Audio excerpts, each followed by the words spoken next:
Bonjour à tous. Un énorme scandale vient d'être désamorcé au Cameroun. Tout a commencé le 16 décembre en 2020 lorsque le ministre de la Santé publique annonce que le gouvernement a signé une convention de délégation de services publics avec la société Meditest. Elle est chargée d'effectuer des tests de dépistage du Covid-19, la vérification et l'authentification des certificats de test Covid-19 des passagers qui embarquent et débarquent au sein des aéroports de Yaoundé et Douala. 2 jours plus tard, la directrice de la promotion de la santé précise lors d'un point de presse à Yaoundé que des tarifs de dépistage ont été instaurés dans les centres de Meditest aménagés à Bonapriso à Douala et Bastos à Yaoundé. Selon le ministère de la Santé publique, tous les passagers au départ du Cameroun doivent débourser 60 000 francs CFA pour le dépistage du Covid-19 et les opérations de désinfection des bagages. Ceux qui viennent de l'étranger et débarquent au Cameroun doivent payer 30 000 francs CFA. L'instauration de ces tarifs a suscité un tollé à travers le pays. La toile s'est embrasée, dénonçant un racket inexplicable dans un pays où le salaire minimum est de 36 000 francs CFA. Devant l'avalanche des critiques, le ministre de la Santé publique fait un rétro-pédalage. Sur son compte Twitter, il fait savoir que des hautes instructions du président de la République ont clairement été données pour que les tests demeurent gratuits. Dès lors, des interrogations fusent sur la gestion de la crise sanitaire. Pourquoi avoir instauré les tarifs de dépistage de Covid-19 au sein des aéroports du Cameroun? Qu'est-ce qui explique cette délégation de services publics à une entreprise coréenne détenant le monopole des dépistages dans les aéroports? Une telle décision a-t-elle été prise au sein du comité interministériel de coordination de la riposte sanitaire? Ce rétro-pédalage est-il un signe de désaveu? Ces préoccupations interviennent au lendemain des dénonciations d'un député SDF sur des zones d'ombre dans l'attribution et l'exécution des marchés relatifs au renforcement des capacités techniques des centres agréés Covid-19. Ces dénonciations ont atteint un record dans le cadre de la lutte contre la corruption au Cameroun. En 2019, le top 10 des structures publiques gangrénées par la corruption est connu. Selon le rapport de la CONAC, les finances publiques, le trésor, les douanes et impôts représentent le secteur où est enregistré le plus grand nombre de dénonciations d'actes de corruption. Ensuite, ce sont les affaires foncières, les forces de maintien de l'ordre, les communes, les transports, la justice et la santé qui figurent parmi les structures et les secteurs perméables à la corruption. Malgré le fait que Cameroun Tribune célèbre les 1652 milliards de francs CFA sauvegardés grâce aux actes de la corruption de la CONAC, qu'est-ce qui explique la persistance des pratiques de corruption dans l'administration publique au Cameroun? Quelles en sont les conséquences? Que valent les outils de lutte contre la corruption au Cameroun? Aux frontières du pays, il y a un pic d'insécurité qui est observé et des velléités de déstabilisation de la Centrafrique. Cela a fait l'objet d'une protestation officielle du gouvernement centrafricain alors que les troupes rebelles multipliaient des actions dans le nord-ouest du pays. L'intervention de la MINUSCA a permis de circonscrire la menace attribuée à l'ancien président François Bozizé. Ses partisans démentent, mais le pays, fragile, reste préoccupé à une semaine des élections présidentielles législatives. Comment mettre fin à ces crises sécuritaires et tentatives de coup d'État qui secouent souvent l'Afrique centrale? Mesdames, Messieurs, ces questions brûlantes de l'actualité constituent l'ossature de droit de réponse. Bienvenue dans cette émission où le choc des idées fait jaillir la lumière. Et pour cette nouvelle édition de droit de réponse, je reçois sur ce plateau Maître Fidèle Doumbissi, cadre militant du mouvement pour la renaissance du Cameroun. Maître Fidèle Doumbissi, bonjour. Bonjour Cédric.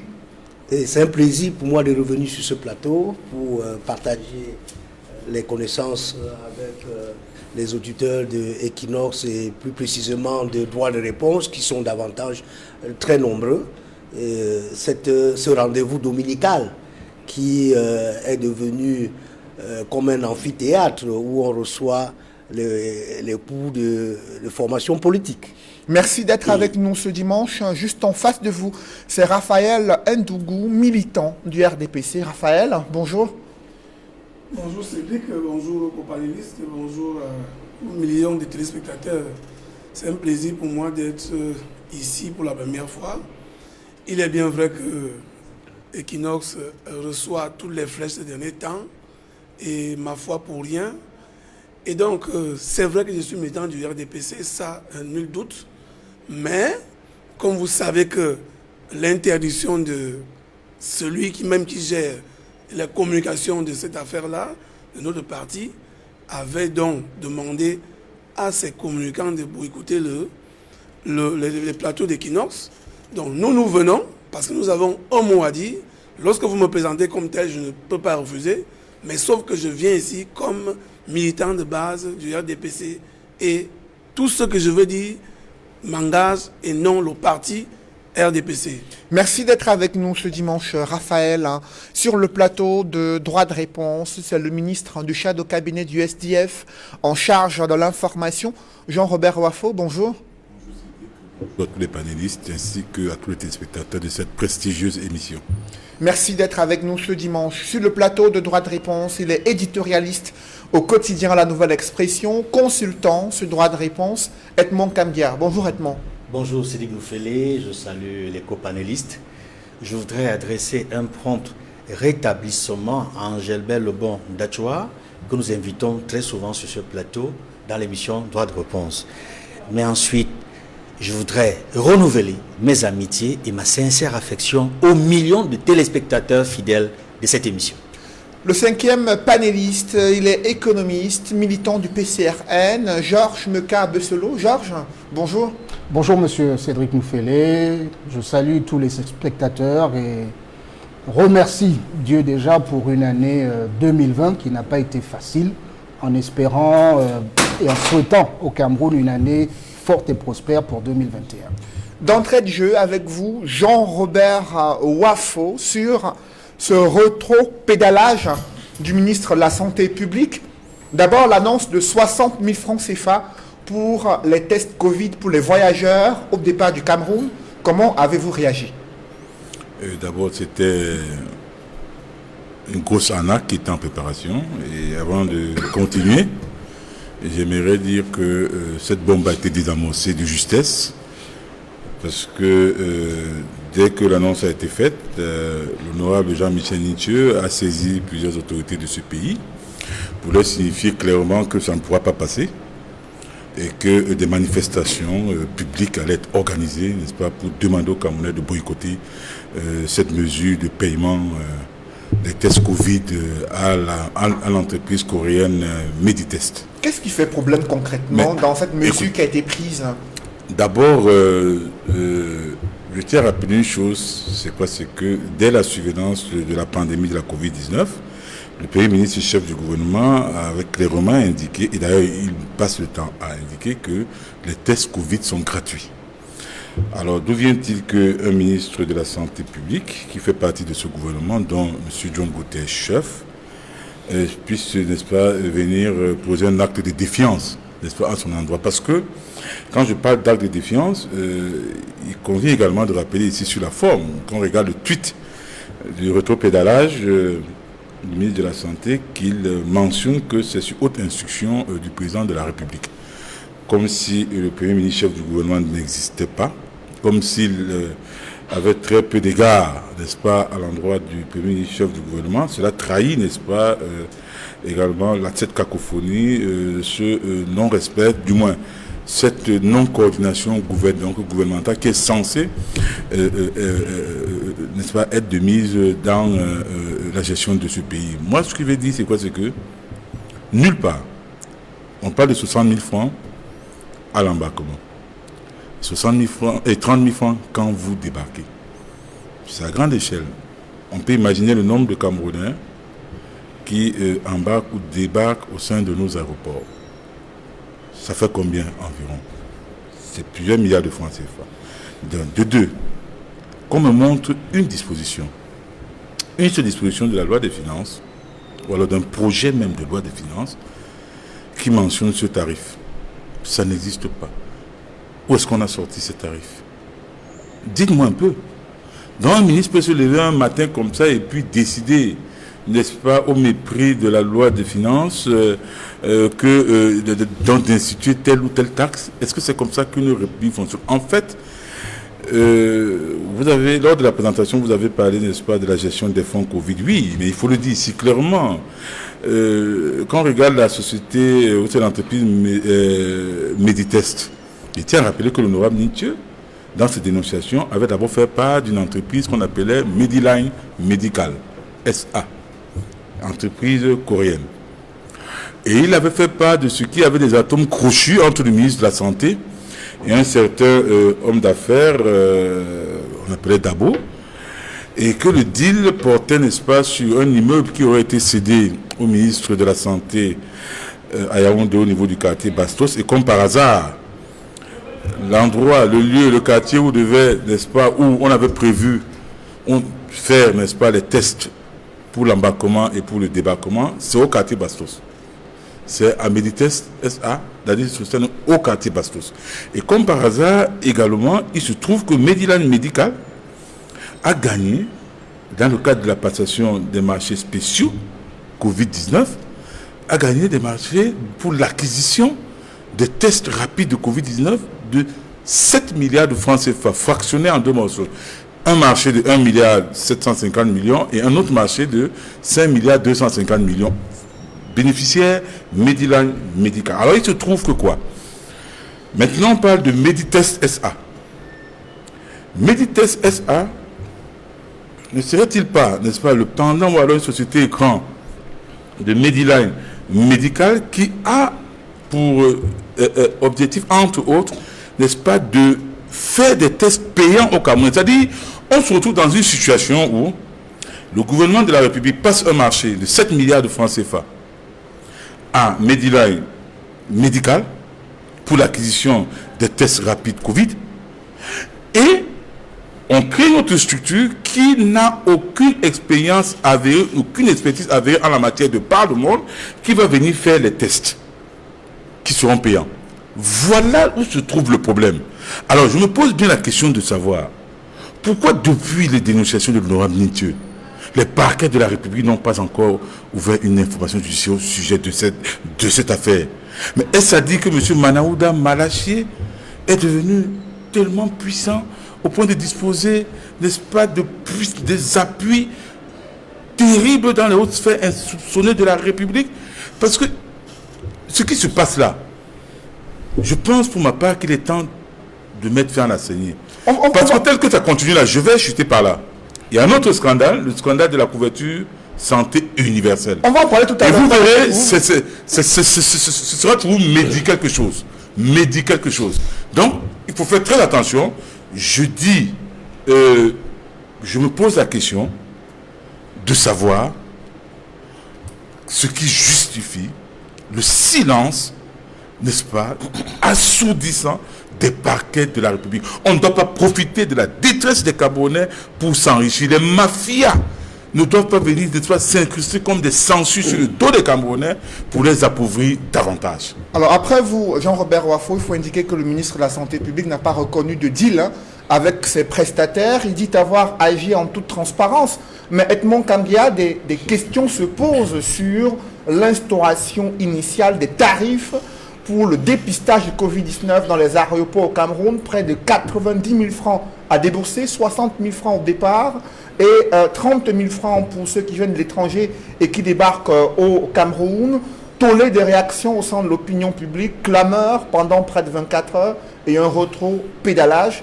Comment appréciez-vous cette gestion de ce cas précis concernant la lutte contre la pandémie de Covid-19? Je dois dire que à la suite du tollé auquel vous faites part et dont on a vu les effets au niveau des réseaux sociaux et bientôt dans les médias, au sujet des tarifs annoncés pour ceux qui veulent voyager, quitter le Cameroun pour l'étranger et pour ceux qui veulent débarquer au Cameroun. 30 000 francs pour ceux qui débarquent au Cameroun et 60 000 francs pour ceux qui veulent quitter le Cameroun, 90 000 francs au total. Et on se rend compte qu'en quelques jours, il s'est passé tant de choses. Parce que c'est en quelques jours seulement qu'on annonce, n'est-ce pas, ces tarifs-là, à travers la direction de la promotion de la santé, Et ensuite, vient le ministre pour faire une sorte de démenti. Parce que c'est un démenti appel voilé. D'une mesure que ces services ont annoncé. Lorsqu'il dit sur l'institution du président de la République, ces dépistages ne seront plus payants, ils seront plutôt gratuits. Mais en réalité, cela montre la manière, j'allais dire, calamiteuse avec laquelle, n'est-ce pas, on gère les biens de l'État, on gère le bien commun. La manière avec laquelle on gère la santé des Camerounais et de tous ceux qui vivent au Cameroun ou qui arrivent au Cameroun. J'ai dit c'est grave. Et comme tu l'as si bien dit, des questions se posent. D'où vient-il donc? D'où est venue l'idée d'annoncer, de présenter et d'annoncer les tarifs pour lesquels ceux qui quittent le Cameroun devraient payer les tests? Et pour ceux qui arriveront au Cameroun devraient payer les tests. À partir du moment où tout le monde sait, depuis l'annonce du Covid, la pandémie de la Covid-19 dans le monde et en Afrique en particulier, on connaît comment le Cameroun a reçu des financements multiformes, y compris des dons de personnalités importantes dans le monde. Je disais multiforme, sous la forme bilatérale, sous la forme multilatérale. On ne comprendrait pas qu'après que nous savons que le Cameroun a reçu plusieurs dizaines de milliers de tests supplémentaires, c'est à ce moment qu'on annonce, à travers le ministère des Finances, des tests qui seraient payants. Non. Ministère de la Santé publique. Ministère de la Santé, des tests payants. Non. Je dis qu'il y a quelque chose qui ne va pas. Et cela montre la manière, j'allais dire, j'ai d'abord dit calamiteuse, mais en même temps, il faut dire chaotique. Il faut ajouter le terme chaotique. Parce que cela démontre qu'en réalité, il y a un gros problème. Nous sortons, n'est-ce pas, depuis quelques jours, n'est-ce pas, du vote de la loi de finances, au niveau de l'Assemblée nationale. On se serait attendu que ce qui est en train d'être fait ait été annoncé au préalable, au niveau des besoins, au niveau des dépenses et des recettes du ministère de la Santé. Mais si on va fouiller, on va se rendre compte que cette volonté de présenter des tarifs pour les tests n'ont jamais existé avant que les députés ne reçoivent les documents pour la loi de finances. Je voudrais, avant de chuter, dire ceci, M. Noufele, et à l'intention des téléspectateurs, qu'il faut que ça cesse. Il faut que cette façon de gérer les Camerounais cesse. Et surtout quand il s'agit de la santé des citoyens camerounais, y compris la santé des non-camerounais qui vivent au Cameroun ou qui arriveraient au Cameroun. On ne peut pas traiter des gens comme si on avait perdu totalement le sens de l'humain. On ne peut pas se faire du beurre au-delà et en violation des règles de loi, de la bienséance, de l'humanisme, tout simplement de l'humanisme. Parce que nous sommes quand même des êtres humains. Le ministre de la Santé est un être humain. Aujourd'hui, il est obligé de se retirer, de faire un rétro-pédalage en invoquant les institutions de la présidence de la République. Ça me rappelle un peu un autre incident que nous avons connu ici, il y a quelques mois au Cameroun. L'affaire des taxes, de la nouvelle taxation du téléphone. Et il y a eu un tollé dans les médias privés, sur les réseaux sociaux. On a assisté à un rétro-pédalage. À ce moment-là, c'était un autre ministère qui était concerné. Je voudrais dire, après cet autre rétro-pédalage, il faut que ça cesse définitivement. Parce que le monde entier nous regarde. Ce n'est pas seulement les Camerounais qui nous écoutent, le monde entier nous regarde. Et je suis d'autant ahuri qu'il y a quelques jours ou quelques semaines, l'OMS a félicité le gouvernement camerounais pour la manière par laquelle elle a géré, n'est-ce pas, la pandémie du Covid. Mais si l'OMS apprend ce qui vient d'arriver... Quelle OMS? On nous a annoncé. Ah bon, ok. On nous a annoncé que l'OMS aurait félicité le gouvernement camerounais pour sa gestion de la pandémie Covid-19. Est-ce que l'OMS est au courant de ce qui vient de se passer il y a quelques jours? Il faut préciser que l'OMS Cameroun n'a pas reconnu de telles félicitations adressées au gouvernement camerounais de la part du responsable OMS Europe. Mais on va en parler dans cette émission. Georges Meka à Bessolo, vous avez l'habitude d'être dans les avions, de faire les lignes internationales. Aujourd'hui, le gouvernement camerounais à travers le ministre de la Santé publique, a annoncé en fin de semaine qu'il faudra désormais payer 60 000 francs CFA pour le dépistage du Covid-19 et la désinfection des bagages pour ceux qui quittent le Cameroun, et ceux qui rentrent dans le pays à travers les aéroports de Yaoundé et Douala payent 30 000 francs CFA. Que pensez-vous de tels tarifs pour le dépistage de Covid-19? Bien, Quels pourraient être des enjeux?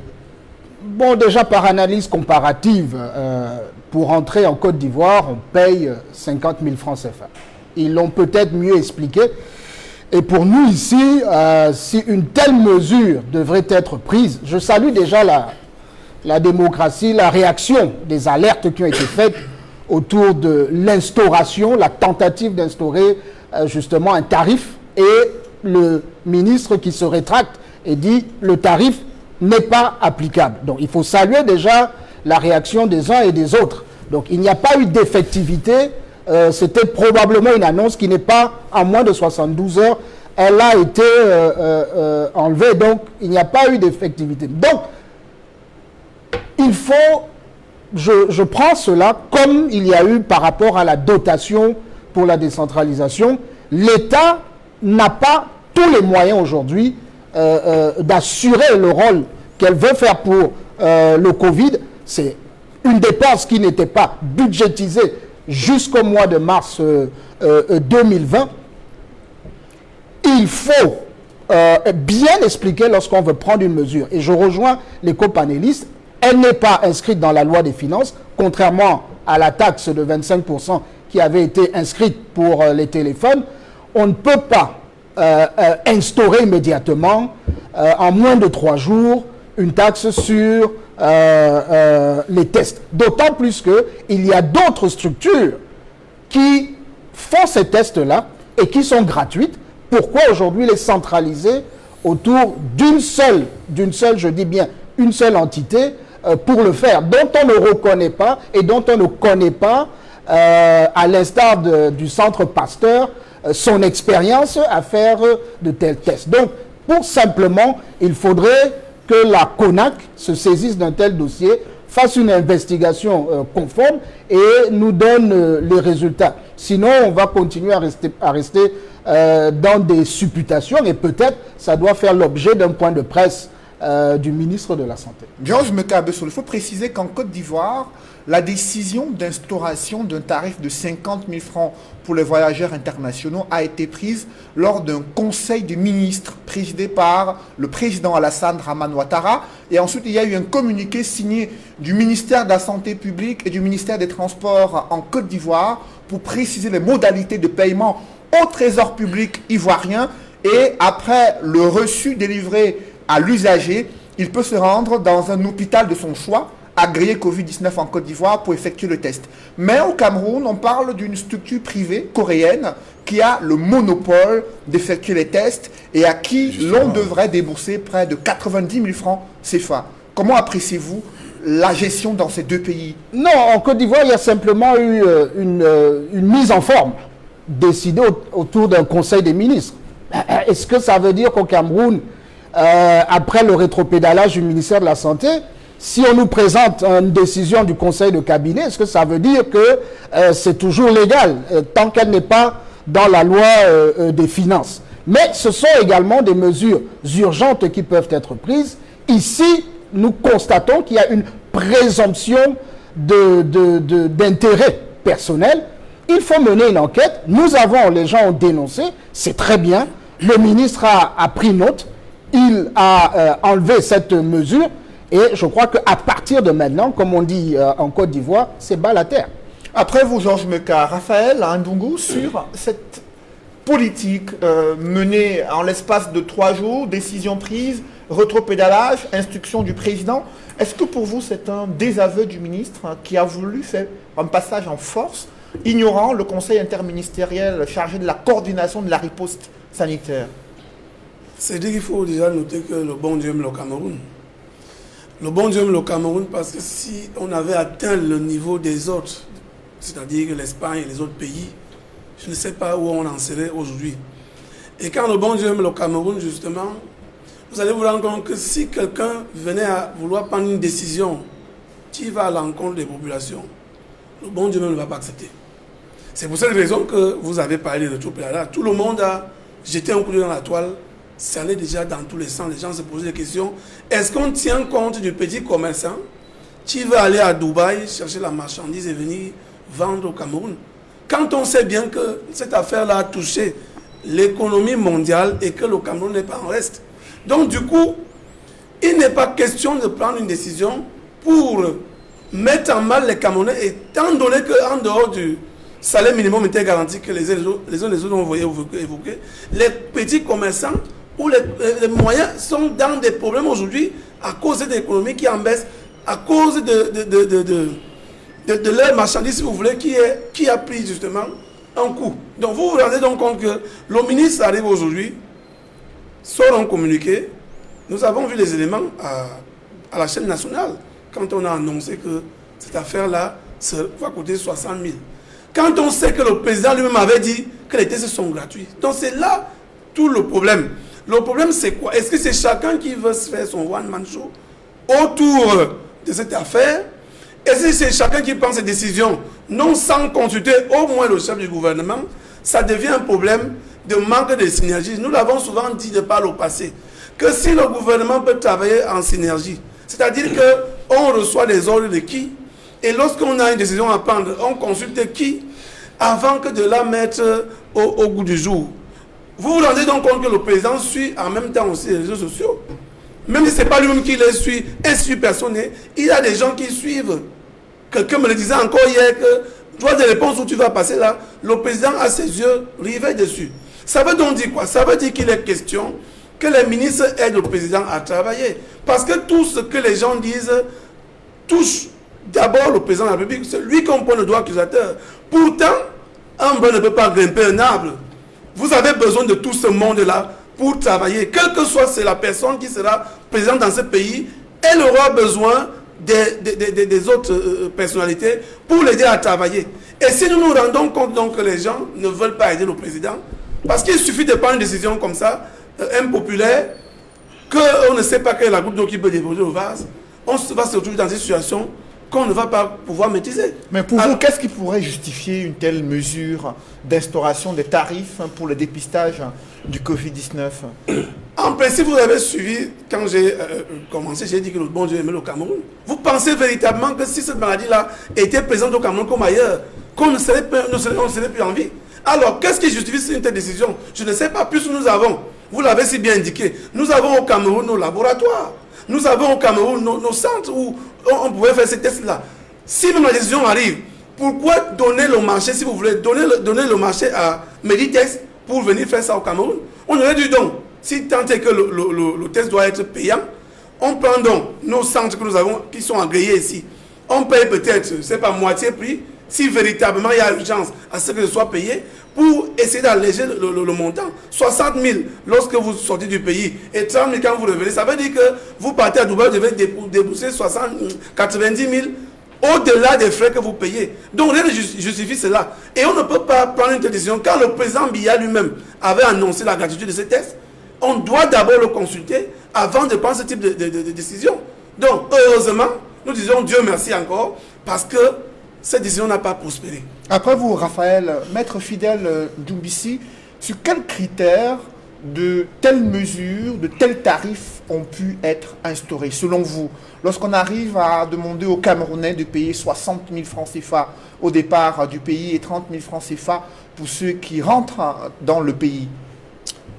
Il faut relever, Cédric, qu'il s'agit là d'une question de santé publique. Et la santé publique est un service qui relève des prérogatives régaliennes. Et que c'est l'État, et surtout dans un contexte de pandémie, qui doit subventionner les traitements, qui doit également assister les populations. Et même si tant soit peu, les ressources de l'État ne sont pas suffisantes pour le faire, Il faut que cela passe par des règles normales, comme certains panélistes l'ont relevé ici. Ça devrait passer par la loi des finances pour justifier les ressources et les dépenses du ministère de la Santé avant d'imposer ce tarif-là aux Camerounais. Et ça devrait normalement suivre les règles pour que ce soit payé au trésor public. Si, comme ça se passe en Côte d'Ivoire, parce que si c'est inscrit dans la loi des finances, ça veut dire que c'est les ressources destinées au trésor public.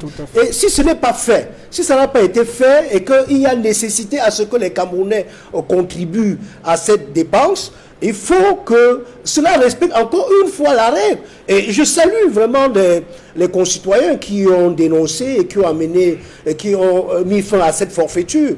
Parce que, voyez-vous, dans cette affaire, il s'est agi de marché public, comme Raphaël vient de relever, et même beaucoup plus d'une délégation de service public.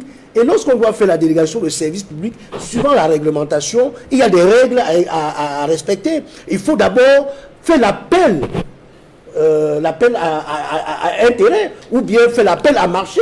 Et même s'il y a urgence, parce que nous savons que nous sommes dans un contexte de crise sanitaire et qu'il y a toujours urgence à agir et qu'on ne peut pas respecter les délais qui sont impartis pour la délégation de service public, pour faire un appel, il faut l'autorisation du Premier ministre. Parce qu'avec l'autorisation du Premier ministre, les délais peuvent être abrégés. Et là, à ce moment, on peut, ou bien le Premier ministre autorise à faire la concession de service à une entreprise précise.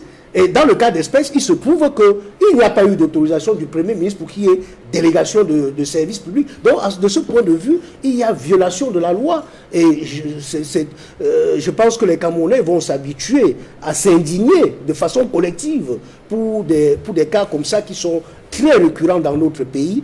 Et je pense également que s'il fallait faire la concession à une entreprise privée, il fallait revenir aux entreprises camerounaises, comme dit Raphaël. Et cette prétention à aller chercher des entreprises étrangères, comme Edmond l'a relevé tout à l'heure, s'agissant de l'affaire des téléphones, et un peu plus tard, un peu plus loin, c'était la question des ordinateurs qu'il fallait offrir aux étudiants. Et cela cache très bien mal la corruption. C'est la corruption. Et là, dans cette affaire, il y a les rétro-commissions. Et il faut qu'on enquête bien pour voir ce qui s'est passé, comme et bien dans d'autres cas, pour traquer les auteurs de corruption. Il ne faut pas que la CONAC vienne seulement nous lancer des chiffres fictifs pour dire qu'elle est en train de lutter contre la corruption. Voilà des cas bien précis, des cas où la CONAC peut investiguer et rapporter aux Camerounais et indiquer aux Camerounais ceux qui se livrent à ces actes qui sont préjudiciables pour notre économie et même pour notre société. Donc, moi je voudrais dire que, comme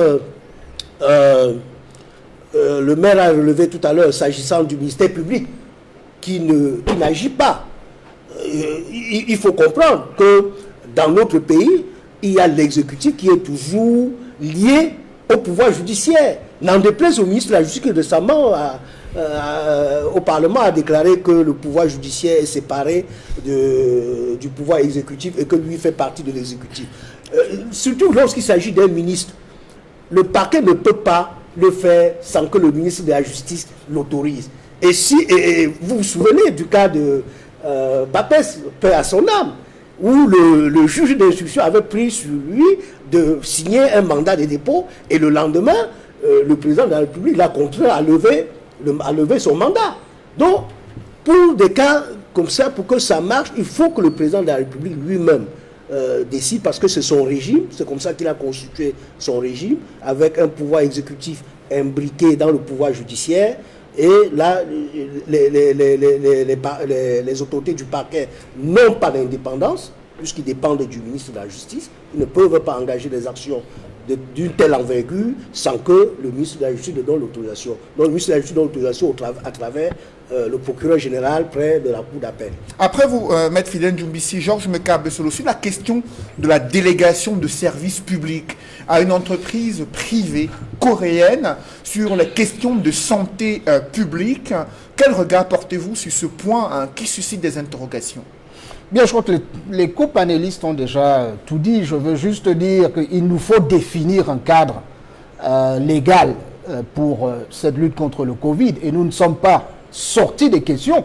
Le vaccin, les tests, les vaccins sont déjà disponibles. Et bientôt, pour sortir du Cameroun, peut-être les pays étrangers vont demander à ce que ceux qui voyagent soient vaccinés. Donc, il faudra définir un cadre légal, justement. Est-ce que le vaccin deviendra gratuit? Est-ce que le vaccin sera payant? Donc, voici l'opportunité de ces tests qu'on introduit et qu'on doit payer aujourd'hui, sans oublier que le risque est externe. Au vu de la contamination à l'étranger et des voyageurs qui entrent, je crois qu'il y a nécessité de performer les tests à l'entrée du Cameroun aujourd'hui, et peut-être si l'État n'a pas suffisamment budgétisé cela, il faut au moins que l'État déclare un montant minimum encadré par les tests existants.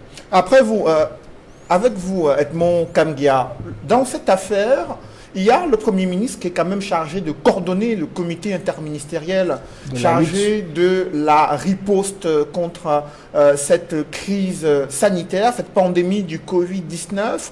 Comment expliquer qu'une telle décision d'instauration des tarifs a été prise sans qu'il n'y ait une précision venant des services du Premier ministre sur une autorisation qui a été donnée par le chef du gouvernement? Je dois dire que c'est peut-être la plus grande curiosité dans cette affaire. Parce que c'est au niveau du chef du gouvernement qui coordonne tout ce qui est fait dans le cadre de la lutte contre la pandémie Covid-19 au Cameroun, que les choses auraient pu être gérées.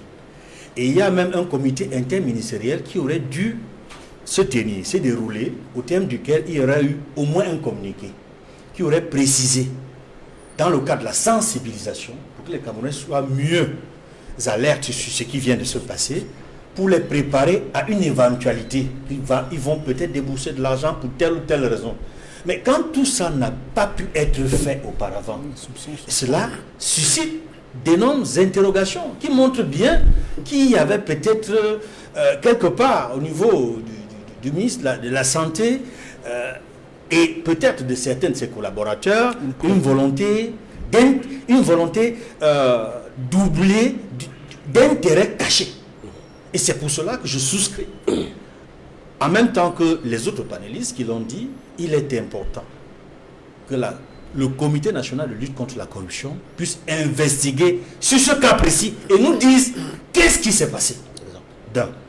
De deux, il faudrait dire que depuis quelque temps, on s'est rendu compte que certains membres du gouvernement ont tendance, je n'allais pas dire à ne pas prendre en compte la position du chef du gouvernement, mais à minimiser ou à banaliser le rôle et le statut du Premier ministre, chef du gouvernement. Et ça fait partie des choses qui montrent que la cohésion gouvernementale a un problème. Et que le fait de ne pas reconnaître au Premier ministre, chef du gouvernement, sa place. Parce que dans ce cas précis, il fallait l'autorisation express du Premier ministre, chef du gouvernement. Parce que c'est lui qui coordonne cette activité-là, de la lutte. Et c'est lui qui reçoit les instructions du président de la République, qui est au-dessus et qui rend compte et qui donne les grandes directives qui sont exécutées par le Premier ministre, chef du gouvernement. C'est lui qui permet donc au ministère concerné par la lutte d'agir. Donc ici, il y a un gros manquement de la part du ministère de la Santé par rapport à l'autorisation express qu'il aurait dû avoir du ministre de la Santé, sauf preuve du contraire. Et il y a autre chose qu'il faut dire également ici, c'est que nous sommes à un moment très important. J'allais dire, on sort d'une période où on s'est battu, le Cameroun s'est battu, les Camerounais se sont battus pour lutter contre la propagation du coronavirus. Et on a réussi, je peux dire, on a réussi, n'est-ce pas, avec la rentrée scolaire. Le premier trimestre qui tire à sa fin, et le deuxième trimestre qui va bientôt arriver, on a l'impression que de plus en plus les Camerounais, les parents d'élèves, les différents ministères, éducation de base, enseignement supérieur et secondaire, font des efforts pour que on puisse tenir les enseignements dans les conditions difficiles. Et ce sont des sacrifices que font les parents d'élèves. J'insiste là-dessus. Parce que l'État n'a pas toujours donné tous les moyens qu'il fallait pour assurer la santé de nos élèves et étudiants, pour assurer, j'allais dire même le minimum, parce que jusqu'aujourd'hui, il y a des établissements scolaires, primaires et secondaires, et même supérieurs, où il n'y a pas de toilettes avec des salles d'eau. Et ce sont les parents d'élèves qui sortent de l'argent au niveau de l'éducation de base, comme au niveau de l'enseignement supérieur, pour que les établissements aient les papiers hygiéniques, du savon et tout le matériel hygiénique.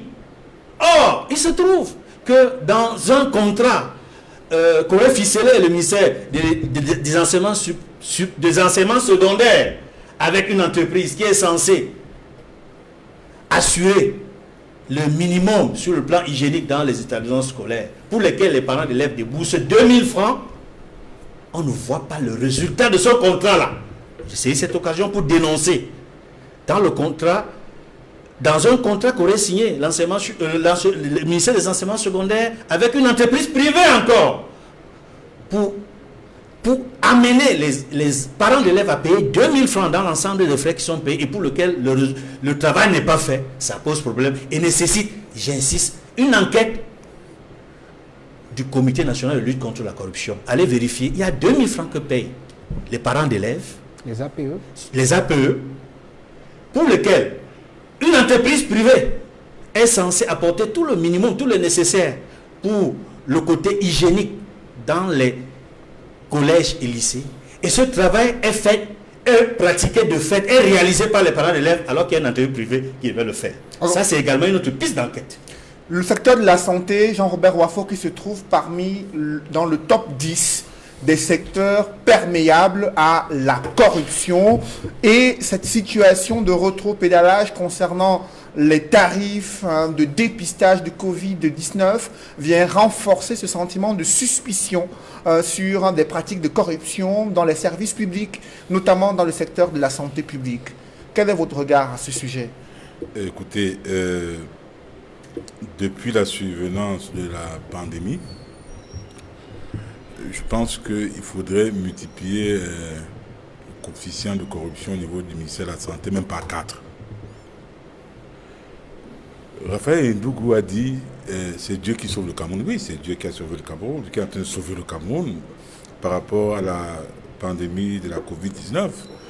C'est Dieu qui sauve le Cameroun à travers Monseigneur Cléda, qui a pu trouver une potion magique, une potion exceptionnelle, ainsi que la médecine traditionnelle. Ce que je vais dire, c'est quoi? C'est que il ne faut pas tourner en rond.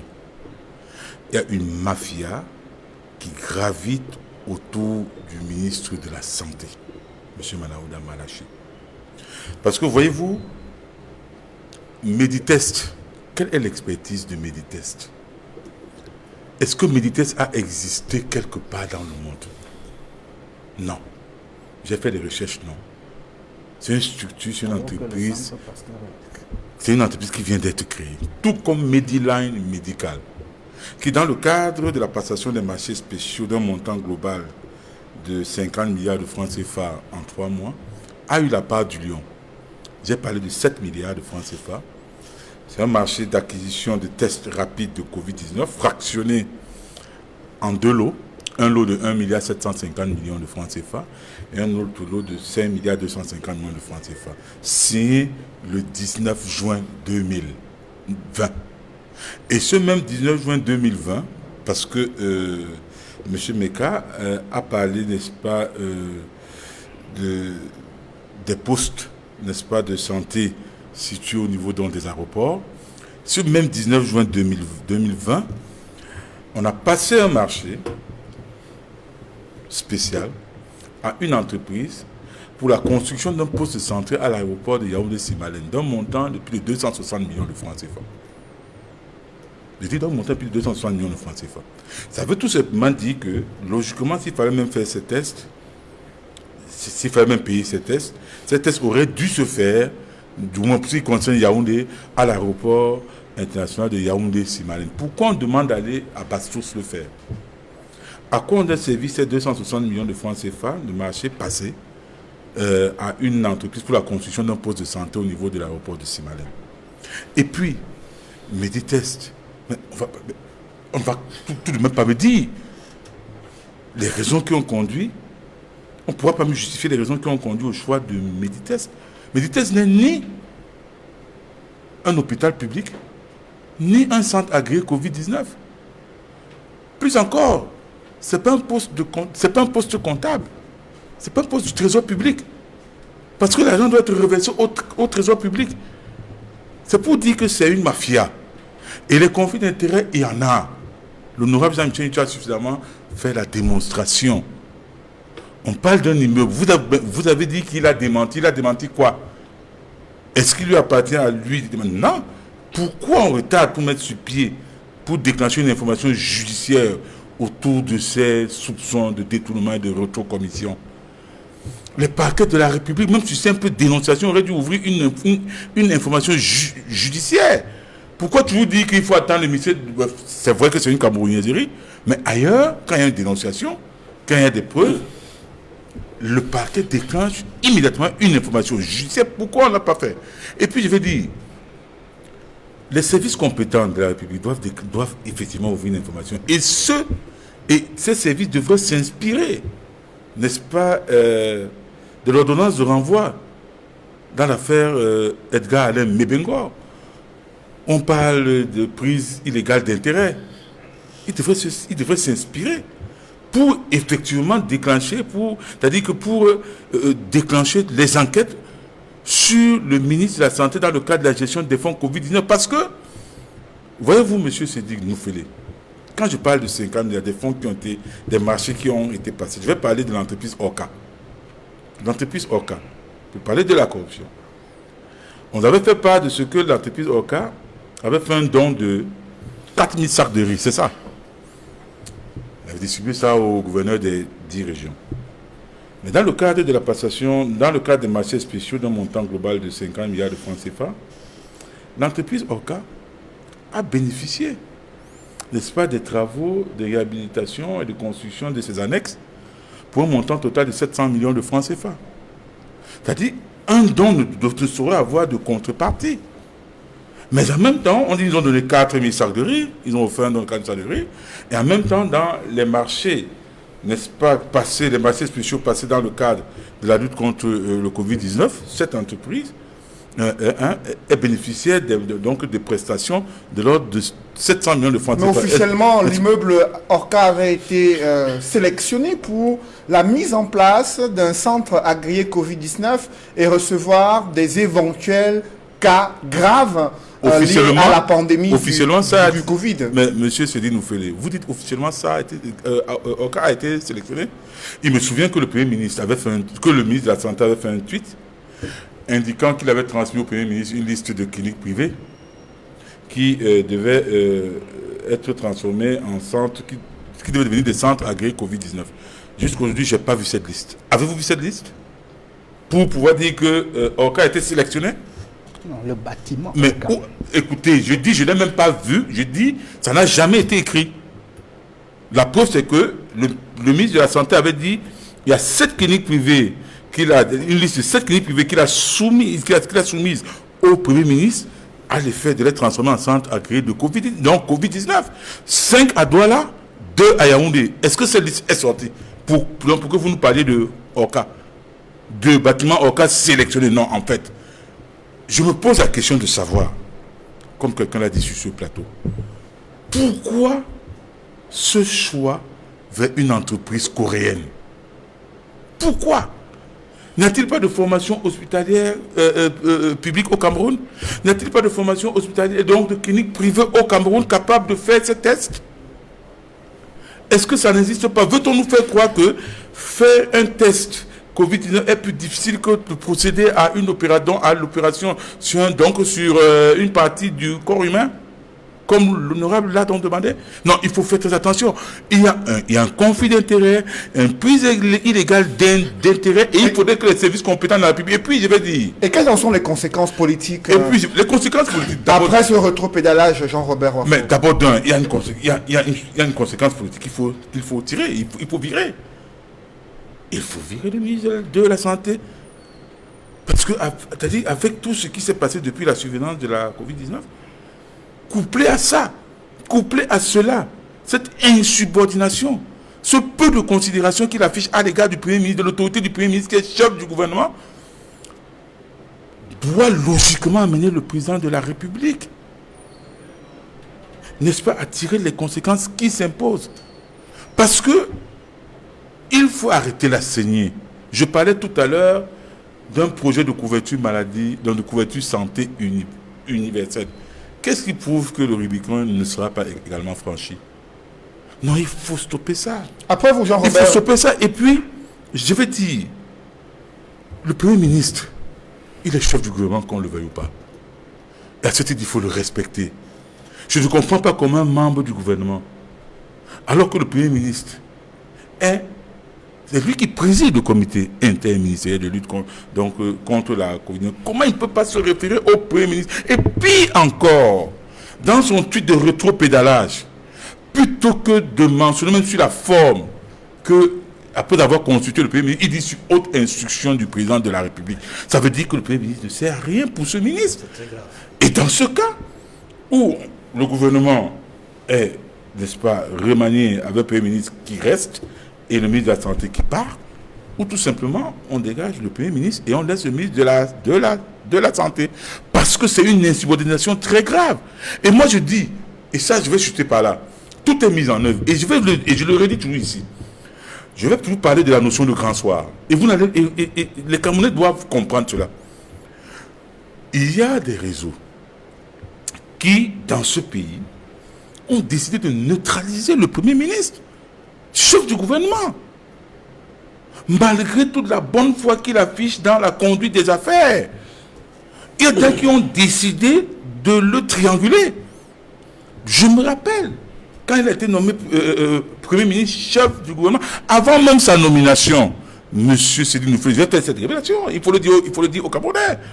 2 jours avant sa nomination, sa maison a été brûlée dans son village. Mais qui a pu transmettre l'information aux terroristes qu'il devait être nommé Premier ministre? Pourquoi c'est sa maison seule qui a été brûlée et donc pas celle des voisins? 1. De 2. Prenons la séquence d'après.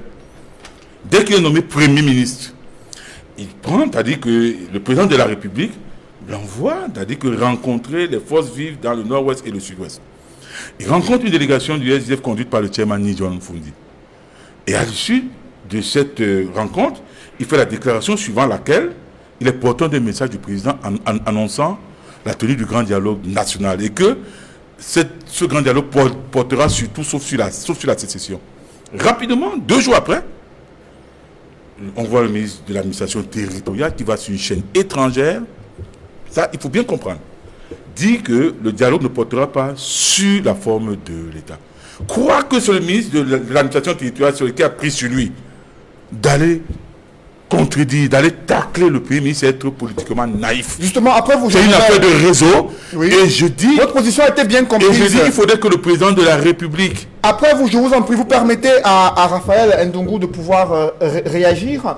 Le ministre de la Santé publique, dans ses différentes sorties les plus récentes, a indiqué que seuls certains Camerounais donnent le sentiment que la gestion de la crise sanitaire est mal faite, alors que le gouvernement a reçu des félicitations du FMI et de certains partenaires pour la bonne gestion du Covid-19, avec ces derniers événements de rétropédalage sur des tarifs du dépistage du Covid. Pour vous, qu'est-ce qu'il faut faire pour améliorer la gestion de la crise sanitaire, surtout que le Cameroun va accueillir d'importants visiteurs avec le Chan prévu dès début janvier 2021. Première chose, tous autour du coordonnateur, dont le Premier ministre, vous avez suivi, tout le monde est unanime là-dessus, qu'il faut faire avec le Premier ministre, c'est lui qui coordonne cette action. Et d'ailleurs, il y a quelques jours, il était ici à Douala et s'est rendu même également à Boya. Donc, première chose, c'est de travailler autour du Premier ministre pour véritablement barrer la route parce que nous aurons les étrangers ici. Mais il y a une autre chose, c'est tout simplement le fait que, à un moment donné, nous l'avons souvent dit, le président devait donner des pouvoirs, au moins au Premier ministre, de suspendre le ministre quand il n'est pas compétent. Au moins de la suspension, même si elle est temporaire. C'est-à-dire que les autres ministres ne prennent pas le Premier ministre comme le premier des ministres. Parce que si M. Wafoutalé disait que le ministre de la Santé avait indiqué qu'il a recensé 7 cliniques, il a soumis à l'appréciation du Premier ministre. Pourquoi pour ce qui concerne donc les 60 ou 90 000, il n'a pas fait la même chose? Pourquoi cette fois-ci, il prend sur lui et après, il tweet pour dire non, c'est le président de la République qui a demandé qu'on arrête? D'accord. Mais est-ce que cela est normal dans le pays où nous voulons fonctionner, si vous voulez, où nous voulons le développement? Le développement, c'est d'abord les hommes, le comportement même que nous avons vis-à-vis de notre hiérarchie, ainsi de suite. Quand nous voyons les efforts qui ont été déployés, vous savez, même ici chez vous, vous avez vu, à un moment donné, vous avez pris disposition, avant d'entrer à cet immeuble, pour barrer la route à cette affaire Covid-19. Il y a des hôpitaux installés même dans des entreprises parapubliques où on peut vous faire le test et le soir vous avez le résultat. Ça veut donc dire que ce n'est pas les moyens sur le plan national qui manquent. Ce n'est pas les hommes formés qui manquent. Pour aller chercher, M. Wafo dit que ça n'existe pas, il a cherché partout sur la toile, ça n'existe pas. Mais des tests. Ça veut donc dire qu'il y a un problème. Pourquoi on nous amène toujours, ça ressemble un peu à des entraîneurs qu'on va souvent ramasser, qui viennent se faire le nom au Cameroun. C'est-à-dire qu'on a de la maîtrise d'œuvres ici au pays, mais on va chez les gens qui viennent se faire le nom. Donc, ces sociétés qu'on vient, ces deux sociétés qu'on amène ici, parce que peut-être les gens ont les intérêts, il faut justement que cela s'arrête. Et le Premier ministre même ne doit pas aussi laisser. À un moment donné, il faut que le Premier ministre lui-même, s'il dormait, il faut qu'il se réveille. Il faut qu'il se réveille, pourquoi? Parce que le président a nommé un Premier ministre, et c'est lui qui est le chef du gouvernement. Quitte à ce qu'il nous demande au peuple que les ministres ne veulent pas travailler avec lui, ou bien refusent de suivre sa feuille de route, alors le peuple sera témoin de ce que les ministres qui sont autour de lui ne sont pas compétents, mais en même temps ne veulent pas collaborer avec lui. Vous vous imaginez qu'aujourd'hui, pour qu'un Camerounais se lève et aller même au marché, voici les fins de fin d'année, vous voyez comment c'est triste là dehors, parce qu'il n'y a pas d'argent. Vous croyez donc que les Camerounais prendront l'argent où, si vous voulez même sortir pour aller en Centrafrique, vous devez débourser 90 000. Et si vous le faites au bout de 3 mois, mon Dieu, vous allez prendre cet argent là où? Pourquoi est-ce qu'on ne tient pas compte que l'économie camerounaise, c'est vrai, mais il faut donc qu'on se serre les coudes. Il ne faut pas que ce soit une affaire où on va amener les gens pour venir s'enregistrer ici et repartir. Dieu merci. Je dis encore que Dieu merci parce que très rapidement, cela a été stoppé. Mais comment on fait pour éviter ce genre de choses dans l'avenir? Et pour éviter ce genre de choses dans l'avenir, il faut que les gens soient sérieux. J'aime souvent un refrain de l'hymne national. Que tes services soient leur seul but pour remplir leur devoir toujours. Il faut bien que les gens prennent des dispositions. Lorsqu'on vous désigne à la tête d'un département ministériel, ce n'est pas pour votre famille, c'est pour tout le peuple camerounais. Et quand on parle de santé, à un moment donné, vous imaginez un plateau comme celui-ci. Vous n'avez pas trop entendu parler des partis politiques. Tout le monde est unanime que ce n'est pas normal que les Camerounais perdent de l'argent et surtout que ce soit les expatriés qui viennent prendre cet argent-là. On aurait bien voulu payer comme on paye dans les caisses, dans les hôpitaux. Il y a des perceptions et tout ça là-bas. On paye pour les caisses dans les caisses d'État. Mais là, dit comme ça facilement, on a annoncé cela facilement. Heureusement que nous ne sommes plus à l'époque de Mathusalem. Il n'y a plus une information qui peut se cacher aujourd'hui. Ça se partage, ça se discute sur la toile et les gens donnent leur point de vue. Et c'est ce que le président attend du peuple camerounais. Parce que c'est justement lui qui avait permis, il avait dit qu'on n'a plus besoin d'aller au maquis pour exprimer nos opinions. C'est ce que nous faisons au quotidien et cela peut aider pour le développement de notre pays. Autre sujet dans cette émission, Georges Meka-Busselot, plus de 4000 dénonciations enregistrées par la CONAC en 2019, dénonciations d'actes de corruption. Et dans le top 10, c'est les structures des finances publiques qui enregistrent la palme d'or des actes de corruption. Comment analysez-vous cette présence des structures publiques, notamment ministère des Finances publiques, Trésor, douane, impôts, qui sont cités parmi les secteurs où il y a le plus d'actes de corruption au Cameroun? La corruption nous coûte très cher. Elle nous coûte plus de 1200 milliards pratiquement tous les ans. Ça ne concerne pas simplement l'administration publique, mais également le secteur privé. Il faut saluer l'affluence des dénonciations qui ne cesse d'être un éveil des Camerounais et sensibiliser davantage ces Camerounais à le faire. C'est à ce prix-là que nous allons améliorer justement notre gouvernance. Si on prend le rapport de la CONAC de 2017 qui disait qu'entre 2010 et 2015, c'était plus de 1271 milliards qui ont été détournés ou qui ont causé un préjudice financier à l'État, qui valait en 2016 75% du budget d'investissement public. C'est énorme. Il y a eu des efforts. Les efforts de la CONAC et du TCS ont permis de recouvrer plus de 52 milliards de francs CFA. Mais encore une fois de plus, cette lutte ne doit pas s'arrêter. Mais j'aimerais qu'on s'intéresse aux pratiques de corruption. Lorsque dans les finances publiques, on dit qu'il y a des rétrocommissions qui persistent, lorsqu'il y a des jeunes entrepreneurs ou des entrepreneurs qui viennent créer des entreprises ou alors payer des impôts, il y a également ce problème de corruption qui se pose. Il y a du côté de la douane. Comment analysez-vous ces pratiques qui persistent? Qu'est-ce qui peut expliquer une telle situation? Ouais, bien évidemment, cette situation existe. Elle existe parce qu'il y a une faiblesse dans les procédures. Pour améliorer cela, il faut institutionnaliser déjà un contrôle permanent. 2, il faudrait réviser le schéma justement de corruption. La CONAC fait un bon travail de saisir les dénonciations, de mener des enquêtes, transmet parfois le dossier au parquet, qu'il saisit, mais ça prend du temps. Mais doit également nous dire, écoutez, c'est à ce niveau que nous avons découvert les actes de corruption. Il faut modifier le schéma des procédures, par exemple de dépenses. On peut sanctionner, on peut emprisonner, on peut condamner à 10 ans de prison. Ça nous coûte cher parce que le dirigeant d'entreprise que vous condamnez a peut-être un diplôme d'un doctorat. Maintenant qu'il se retrouve derrière les barreaux, il est aux frais du ministère public. Le courant en prison, c'est l'État qui paye. Déplacer une voiture pour l'amener dans un centre de santé ou un hôpital en cas de maladie, c'est l'État qui paye. Assurer qu'il soit gardé, c'est l'État qui paye. Donc, ça coûte extrêmement cher. Il faut également décentraliser.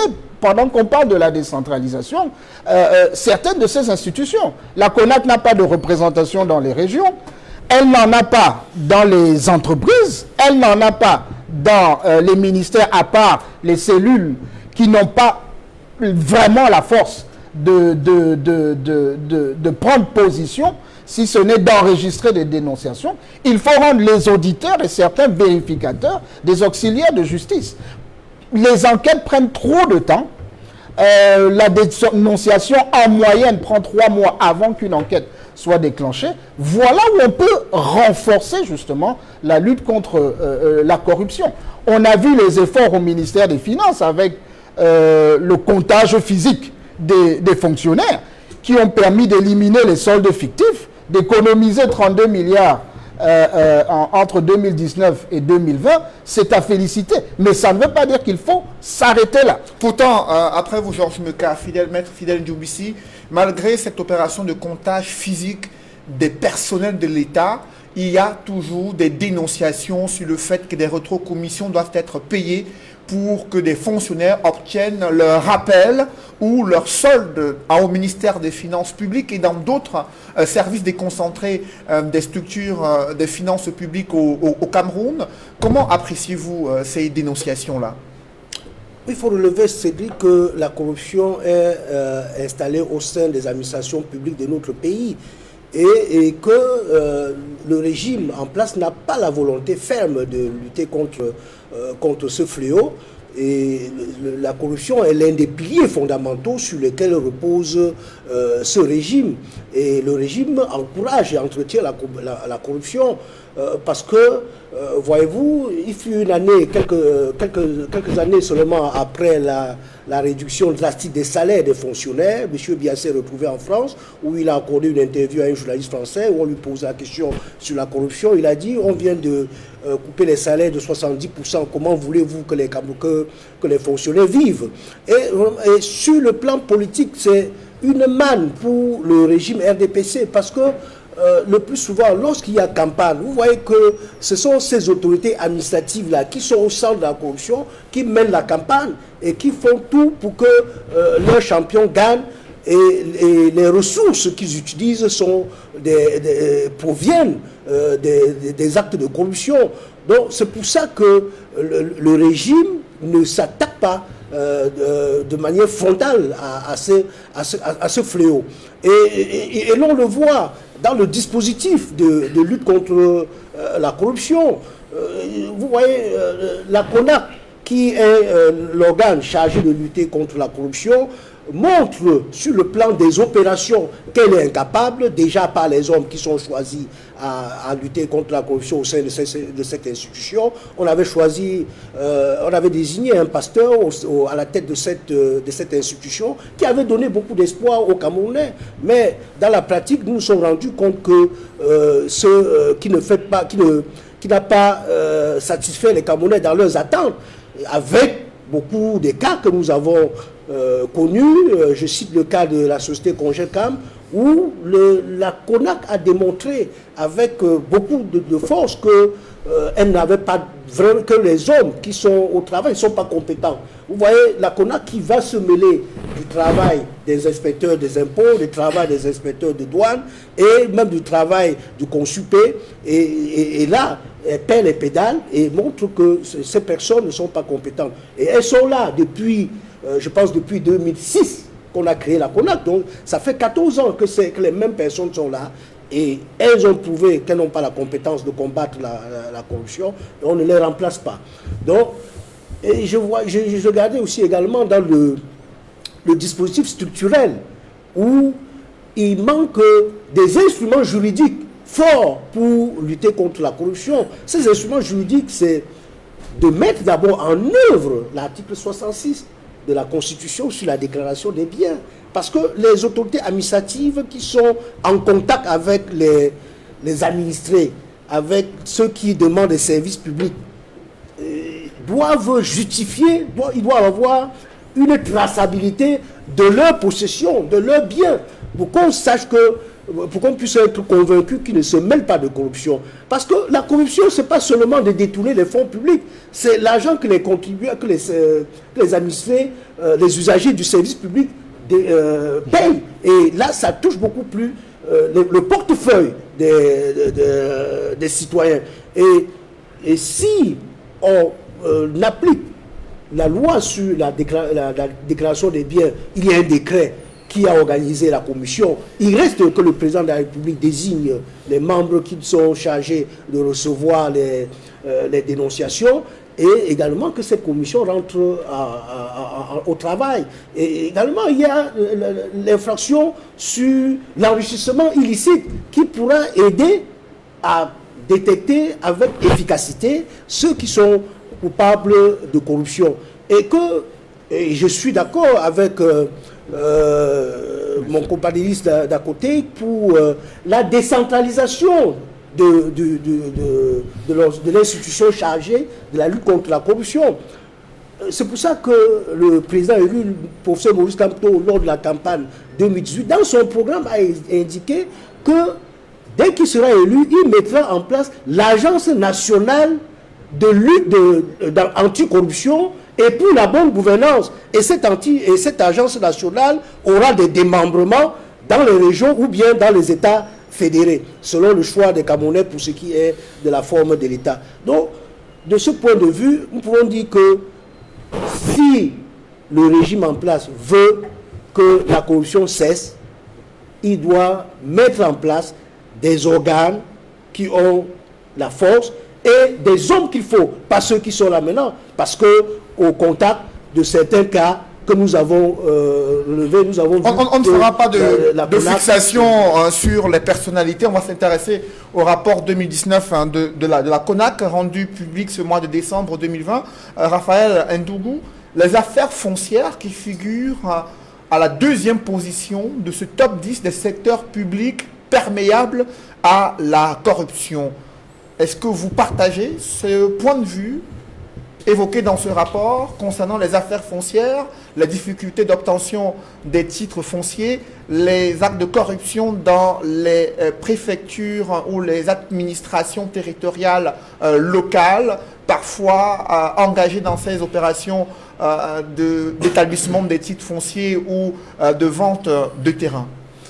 Avant cela, c'est-à-dire que je voulais dire que la lutte contre la corruption nous concerne tous. On peut dire comme au quartier, tous contre un. Donc tous les Camerounais doivent être contre la corruption, quelle que soit leur appartenance politique ou religieuse. Maintenant, la CONAC travaille avec quelle méthode? Quelles sont les méthodes, les techniques que la CONAC utilise? Vous avez indiqué que c'est les dénonciations téléphoniques. C'est dire quelque chose, mais est-ce que c'est suffisant pour tordre le cou à la corruption? Maintenant, vous m'interrogez sur le cas du MINCAF. Effectivement, les procédures, parce que la CONAC est capable de démontrer que les procédures sont non seulement longues et peut-être mal montées, si vous voulez. Parce que vous achetez le terrain dans un village X, il faut qu'on achète le sous-préfet qui vient d'être peut-être nommé.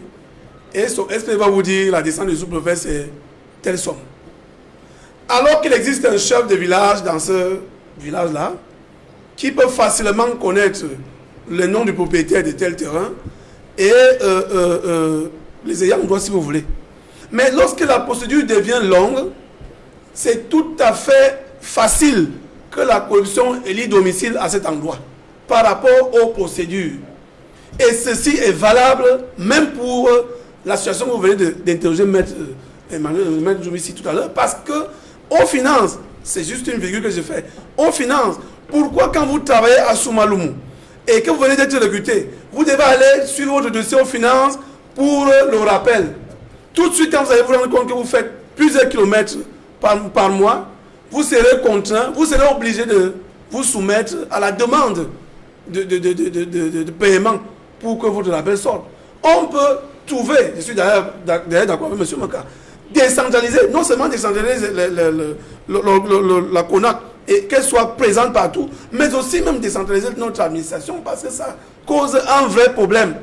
Vous ne pouvez pas me dire que le sous-préfet, avec son état-major, descend sur le terrain pour, je ne sais pas tout, les procédures d'usage.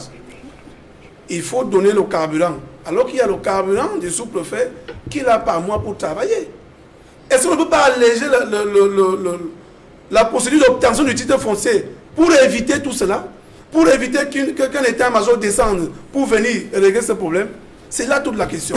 Donc moi je voudrais, pour finir, vous dire simplement que si nous participons tous à la lutte contre la corruption, et si on allège les procédures, on facilite les procédures, non seulement au niveau du MINCAF, comme vous l'avez ici indiqué, mais aussi dans les autres administrations. Parce que si ce n'est pas le cas, nous aurons toujours les problèmes de corruption. Et pourtant, c'est facile de diminuer parce qu'il est difficile d'éradiquer la corruption chez nous. Parce que même votre enfant qui est à la maison, quand vous l'envoyez, allez puiser le hibou d'un peu, dire que non, il va vous acheter les bonbons, il va courir. C'est déjà la corruption qui naît dans votre famille.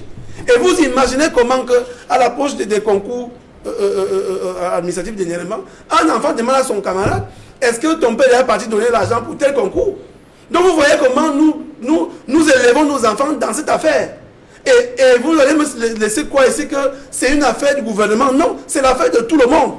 Parce que de près ou de loin, nous avons déjà été soit corrupteurs, soit corrompus un jour, quelle que soit la manière. Peut-être parce que vous avez donné 1000 francs en visite pour aller payer la facture d'eau. C'est la corruption. Ça veut donc dire que dans nos mentalités, il faut qu'on change notre façon de vivre, notre façon de faire.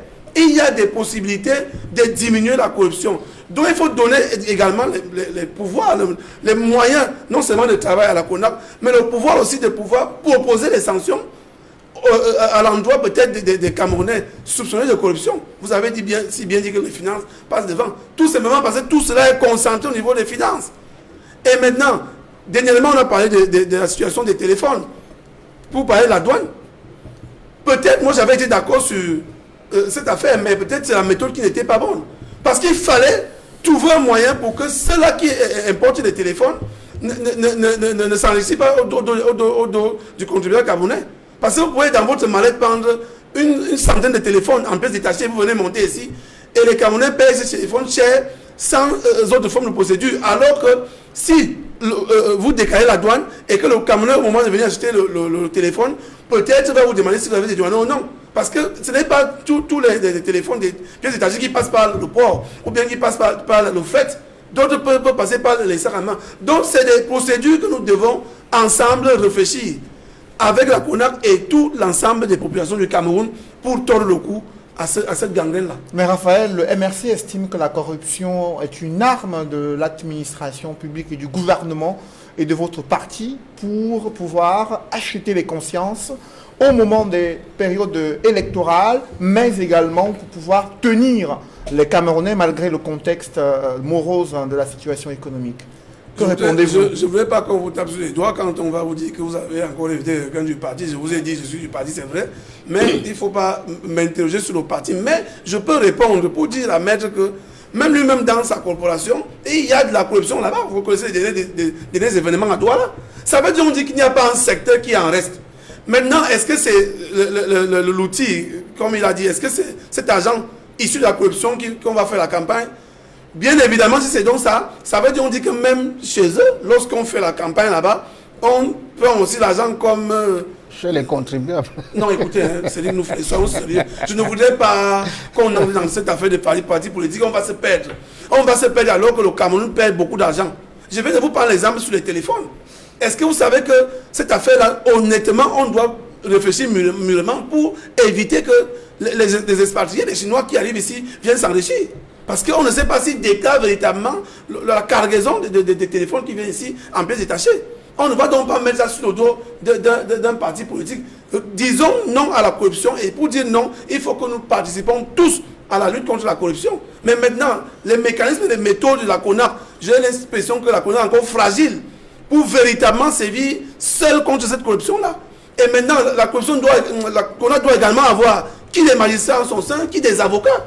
Il faut bien que ce soit, la CONAC soit bien outillée et avec la matière grise qui va avec. Même les OPJ doivent être là-dedans.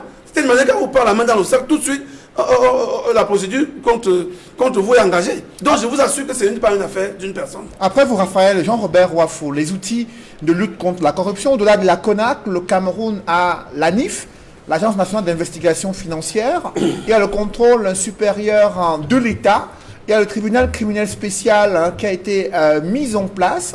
La CONAC, cela fait 10 ans déjà qu'elle produit des rapports. Selon Cameroun Tribune, elle a permis au Cameroun de sauvegarder 1652 milliards de francs CFA. Pour autant, l'on enregistre plus de 4000 dénonciations en 2019 et toujours un point de croissance perdu du fait de la corruption. Pour vous, ces outils de lutte contre la corruption sont-ils performants? Que faut-il faire? Ces outils auraient pu être performants si on avait renforcé leur capacité, n'est-ce pas, de mobilisation et de déploiement sur le terrain. Parce que voyez-vous, il y a la bonne question de budget. Le budget, n'est-ce pas, qui leur est alloué est très faible. Est-ce que quelqu'un peut me dire, quand on prend le cas de la police, le budget de fonctionnement, par exemple, d'un commissariat de police, ou alors dans le cas de la gendarmerie, le budget de fonctionnement d'une brigade de gendarmerie, allez enquêter et puis vous serez surpris. Et moi, avant de continuer, je me dois d'abord de relever qu'il y a un passager manquant. N'est-ce pas, dans le rapport CONAC, le passager manquant, c'est la corruption électorale. Voilà le plus grand passager manquant. Parce que les élections sont le mode par excellence de dévolution du pouvoir dans un pays qui se veut démocratique, qui se veut une république. À partir du moment où on ne mentionne pas, n'est-ce pas, les effets pervers de la corruption électorale, ça veut dire qu'il y a quelque chose qui manque. Peut-être que le fait que 2019 n'ait pas été une année électorale... Oui, mais il y a eu 2018, ils n'ont rien dit. Pour 2018, ils n'ont rien dit. Parce que voyez-vous, quand je parle de la corruption électorale, la CONAC aurait pu proposer, par exemple, que pour endiguer cela, qu'on institue tout simplement le bulletin de vote unique. Voilà une solution simple qui est moins coûteuse. Voilà, donc maintenant pour revenir au truc, il y a un problème sérieux. Pour combattre la corruption, il faut d'abord que ça commence par la cellule familiale ainsi que le voisinage. Ça, c'est la plus petite échelle. C'est-à-dire, quand vous envoyez un enfant, aujourd'hui, acheter une bouteille d'eau, quand il reste un peu d'argent et que vous lui dites prenez le reste, demain, quand vous allez donc l'envoyer et qu'il n'y aura pas de reste, il va se poster là devant vous, alors que vous avez donné ce que vous vouliez. Voilà comment la corruption commence, ainsi que le voisinage. Mais est-ce qu'il y a une réelle volonté politique? Est-ce qu'il y a un leadership qui montre ce qui a fait cette volonté, justement? J'en viens. Et puis, au sommet de l'État, il y a un déficit de volonté politique. Parce que M. Djoubissi parlait de l'article 66 qui n'est pas encore mis en application, malgré le décret portant constatation de cette commission. Les personnes chargées de les animer n'ont pas encore été nommées. Parce que cet article 66 aurait pu, par exemple, permettre de procéder, par exemple, au recensement, n'est-ce pas, des biens immobiliers de certains hauts cadres de l'administration. Parce que le Cameroun est le seul pays au monde où on observe que les fonctionnaires sont plus riches que les hommes d'affaires. Vous avez vu ça où ailleurs? Rares sont les pays qui sont dans cette situation. Et également, il faut relever le salaire. Il faut relever le salaire des agents publics. Que ce soit, par exemple, au niveau des magistrats. Vous ne pouvez pas demander à un magistrat, n'est-ce pas, de trancher sur une affaire qui porte sur des dizaines de milliards de francs CFA quand il est dans un bureau inadéquat et qui n'a même pas de climatiseur. C'est-à-dire qu'il n'y a pas, n'est-ce pas, d'appareil, je veux dire, d'ordinateur, même... Non, c'est pas possible. Et puis, pour que cette corruption également puisse être irradiée de façon considérable, il faudrait que l'État prenne en charge certains secteurs, comme l'éducation, comme la santé. Parce qu'aujourd'hui, vous pouvez gagner 500 000 francs CFA, 600 000 francs, 800 000 francs le mois. Mais ça, c'est pour vous, c'est pas pour vous seul. Si autour de vous, il y en a qui n'arrivent pas à se soigner, qui n'arrivent pas à aller à l'école, à peine vous retournez chez vous, que vous trouvez déjà des situations à la maison. Donc c'est un problème d'ensemble que l'État devrait résoudre. Il faudrait endiguer le chômage, il y a tout un arsenal de mesures qu'il faudrait prendre. Et une fois de plus, je dis, il faudrait que la CONAC ne s'arrête pas là, qu'on renforce les capacités de la CONAC, que la CONAC puisse saisir, n'est-ce pas, la justice sur des cas, afin qu'une information soit judiciaire soit donc faite, que la CONAC désigne les personnes, parce que à l'heure où on parle, bien avant, la CONAC désignait les responsables. Donc ceux qui étaient coupables d'actes de corruption.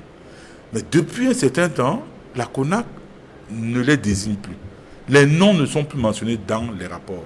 Pourtant, le fait de mentionner des noms participait, n'est-ce pas, d'un exercice de dissuasion contre ceux. Parce que quand vous restez comme ça et que vous vous rendez compte que votre nom est inscrit dans un rapport CONAC, mais attention, même si vous avez jeté la honte au chien, il y a que vous n'avez pas marché là-dedans, la tête haute dans la route.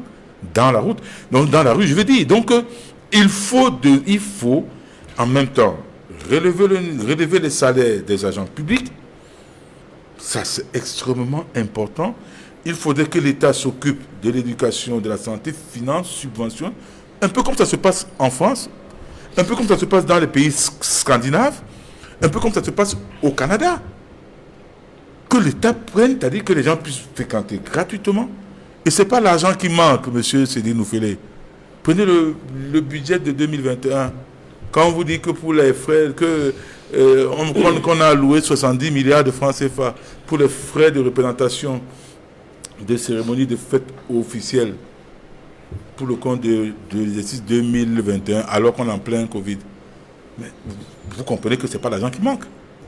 Vous comprenez bien que ce n'est pas l'argent qui manque. Donc, il faudrait à tout prix, c'est-à-dire il faudrait, parce que la corruption nous fait perdre. Donc vous avez parlé d'un point sur la croissance, c'est énorme. C'est énorme. Il faudrait également qu'on enquête, n'est-ce pas, dans plusieurs autres secteurs névralgiques. On a parlé, n'est-ce pas, des finances. Jusqu'aujourd'hui, M. Meka Abesolo a parlé de l'assainissement du fichier solde. Jusqu'aujourd'hui, je n'ai pas vu un agent être poursuivi en dehors de 2 ou 3 boucs émissaires. D'autres sont là, on nous parle de 32 milliards de francs CFA d'économie, c'est bien, mais pour davantage dissuader ceux qui sont tentés de procéder à la même chose, de revenir en force par d'autres mécanismes, on aurait dû donner les noms, on aurait dû faire publier une liste pour dire voici ceux qui ont pioché indûment dans les caisses de l'État, de telle période à telle période, voici le montant global et on les met en débat en procédant ainsi. On les traduit en justice. C'est comme ça que ça doit se faire. Dans ce top 10, Georges Meka Abesolo, dans ce top 10, l'on constate que les secteurs concernés, finances publiques, affaires foncières, justice, force de maintien de l'ordre, santé, ce sont des domaines importants pour l'environnement des affaires. Quelles sont les conséquences économiques de ces pratiques persistantes de corruption au Cameroun? Ben écoutez, s'il faut monnayer les agréments, s'il faut monnayer les accords, s'il faut monnayer les autorisations, on l'a déjà dit, ça nous fait perdre des points de croissance, ça rend le pays moins attractif en termes d'investissement et ça ne nous permet pas d'investir à temps. Donc, nous perdons énormément. Mais il faut continuer de mettre l'accent sur les innovations.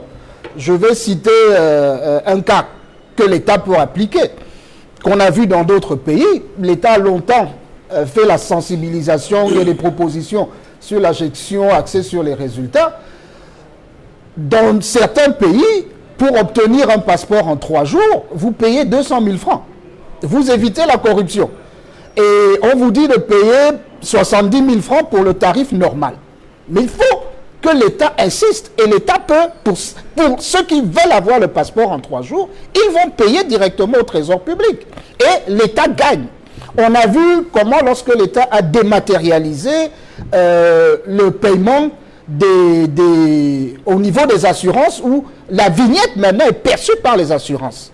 En moins d'un an, l'État qui gagnait 5 milliards par an s'est retrouvé avec 9 milliards de perçus. Ça veut dire que l'argent fiduciaire qui était entre les mains des receveurs et des agents du Trésor est entré dans leur poche et n'était pas reversé dans les caisses de l'État. Donc il faut poursuivre ces innovations numériques qui vont forcer justement les gens à se comporter et à ne plus avoir justement la même mise. Il faut également davantage avoir un œil sur les marchés publics. Parce qu'aujourd'hui, on ne parle plus de détournement, on parle moins de faute de gestion, mais il y a comme une entente avec le secteur privé, ceux qui sont adjudicataires des marchés, de parfois monter le montant d'un marché. Et les rétrocommissions plus tard sont difficiles justement à tracer pour que ce soit la CONAC, que ce soit la NIF ou toute autre institution. Et aussi davantage institutionnaliser un contrôle permanent. Quand vous voyez les rapports du contrôle supérieur de l'État qui arrivent 2 ans après un exercice, il est déjà trop tard. Ça veut dire que lorsque il y a une dénonciation aujourd'hui, le manager a continué à piocher dans les caisses de l'État.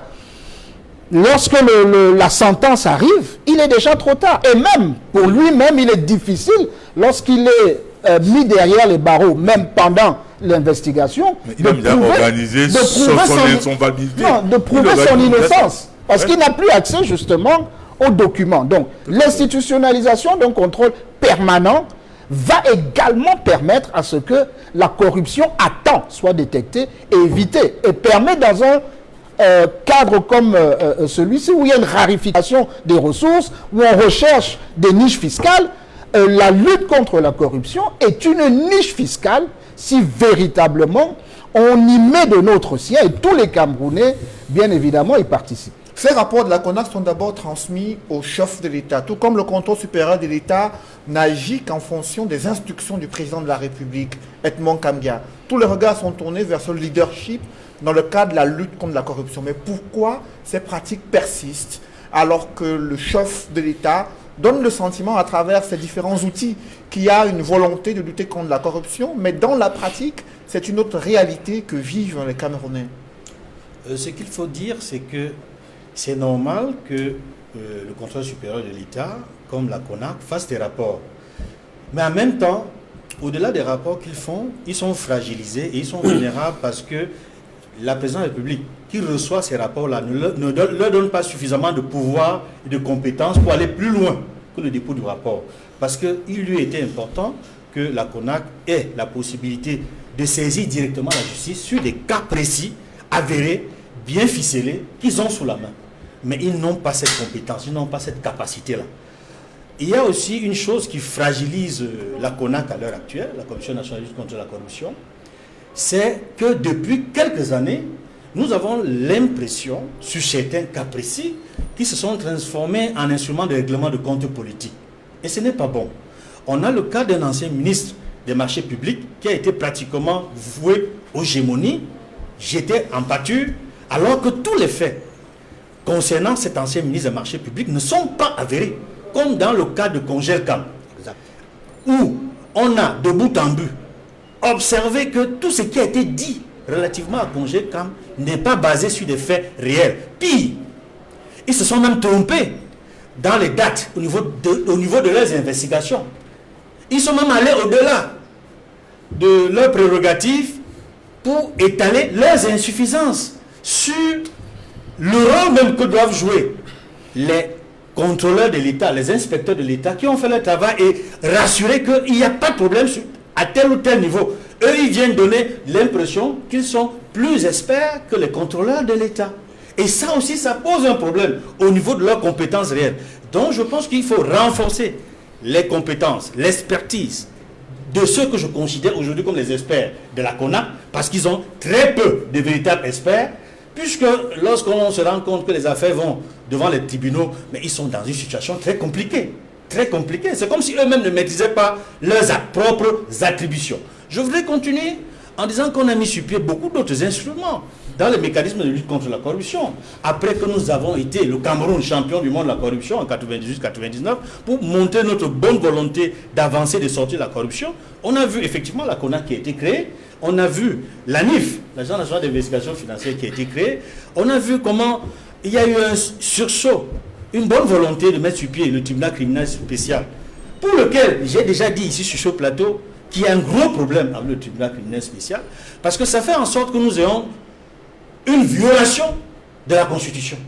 Au-delà du côté positif que je vois dans le travail que mène la CONAC pour assainir, n'est-ce pas, les finances publiques, pour faire en sorte que ceux qui détournent beaucoup d'argent aient non seulement la possibilité d'être jugés, mais également de rembourser. J'ai dit, ça va faire en sorte que nous ayons deux catégories de citoyens au Cameroun. Puisqu'il n'y a plus l'égalité, la Constitution consacre l'égalité de tous les citoyens devant la loi. Mais à la CONAC, il n'y a pas l'égalité des citoyens devant la loi.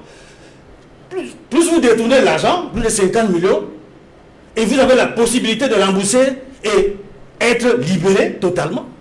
Alors que celui qui vole le menu fretin, mais il est dans une situation compliquée. Il n'a même pas la possibilité d'être libéré alors qu'il a volé le menu fretin.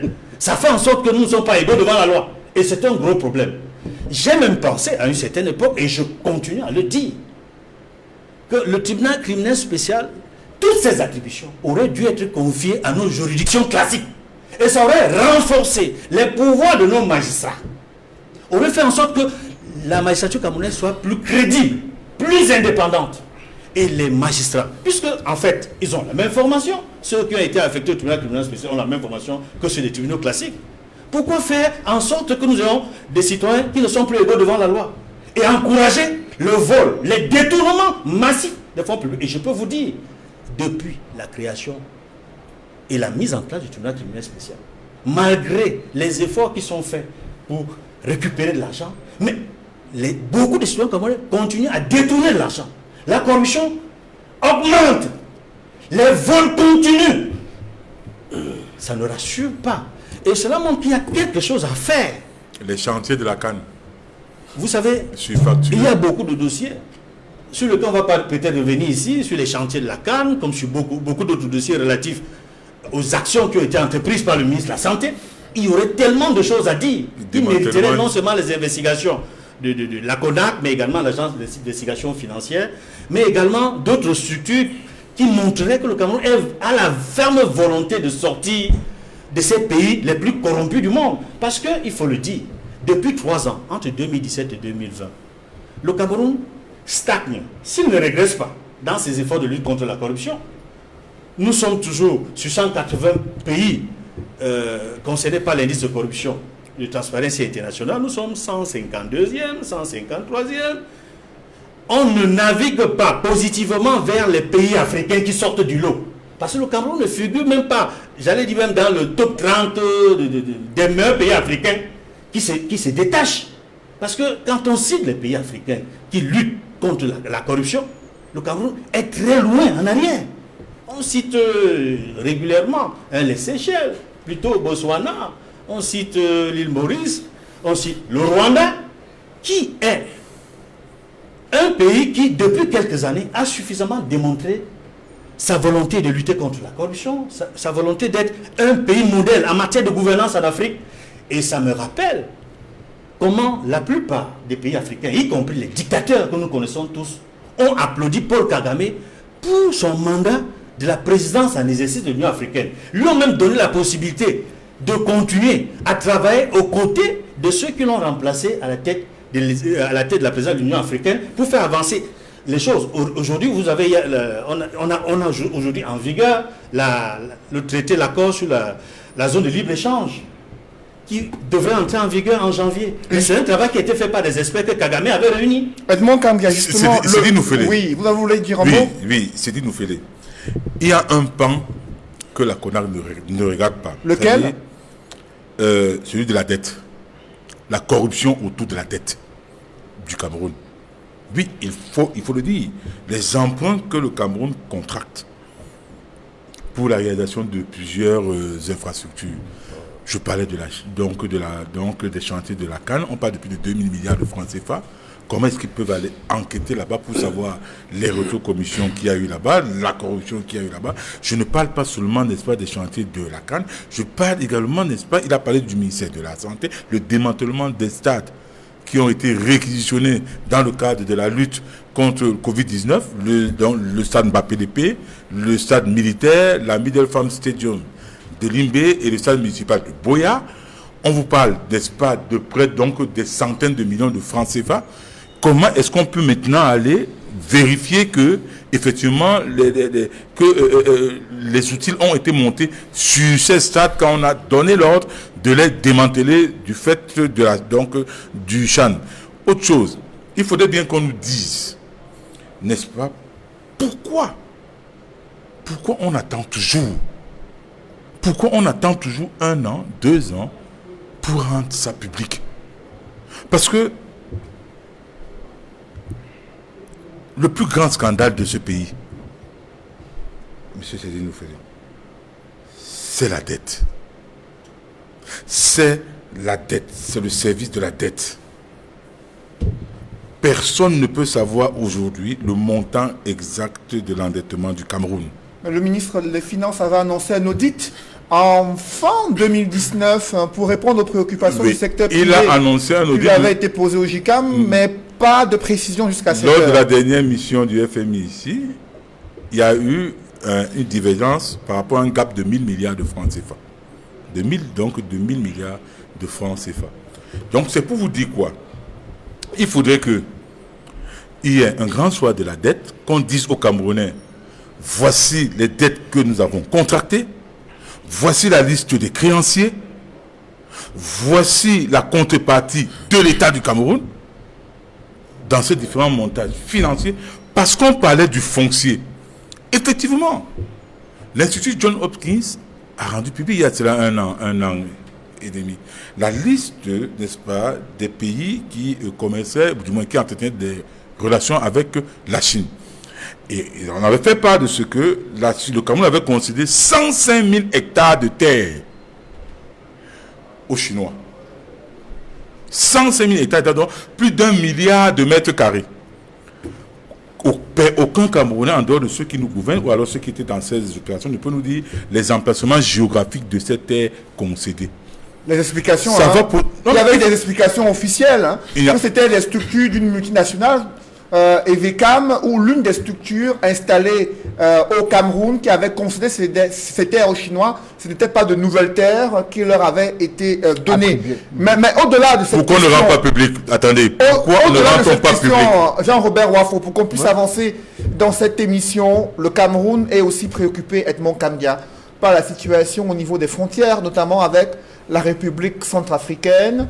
Ce week-end, le ministre centrafricain de la communication et des médias a annoncé qu'il y a eu une tentative de coup d'État qui a été donc désamorcée et elle a été attribuée à l'ancien président François Bozizé. Ses partisans ont démenti, mais il y a des velléités d'insécurité dans ce pays. La MINUSCA a dû intervenir au nord-ouest de la Centrafrique alors que nous sommes à une semaine de l'élection présidentielle.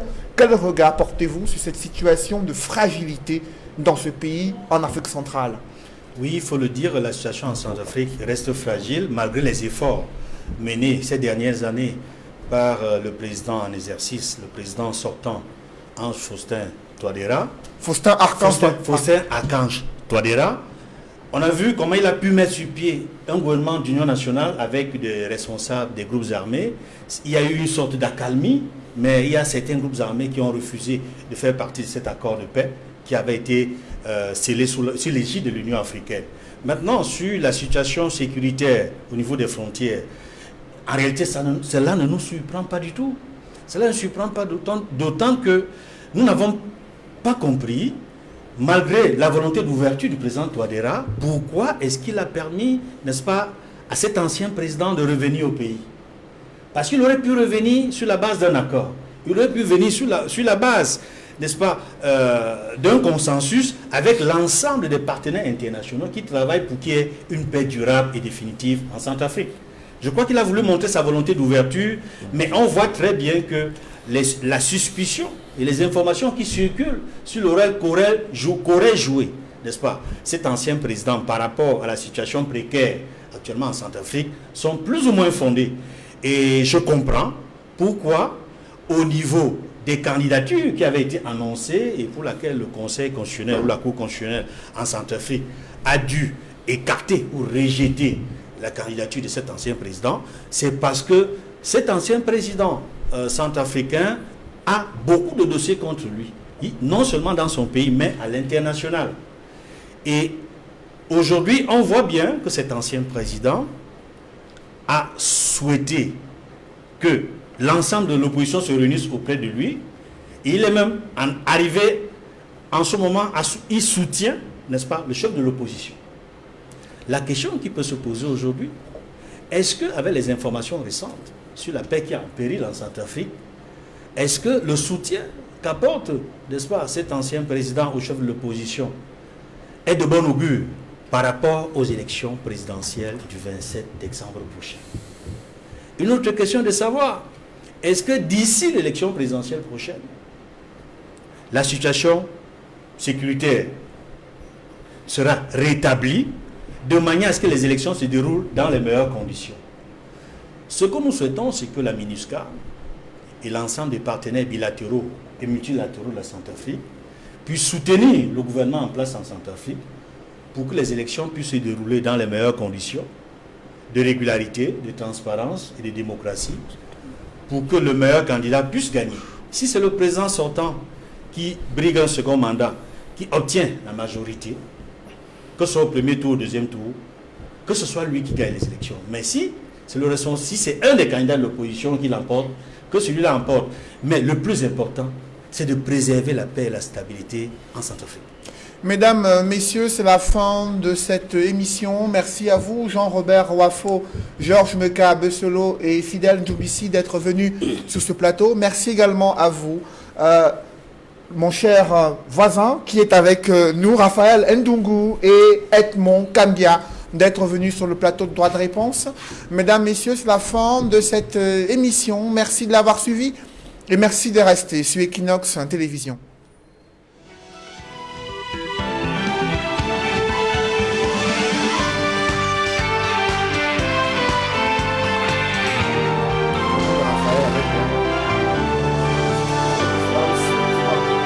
Mais le débat était très républicain, les avis très partagés.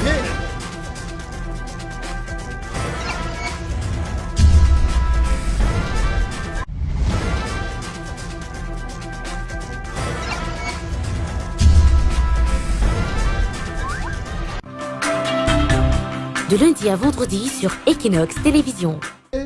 Mon ami, je l'ai pensé. Oui, nous sommes. Mais nous avons un problème de vision. Vous comprenez?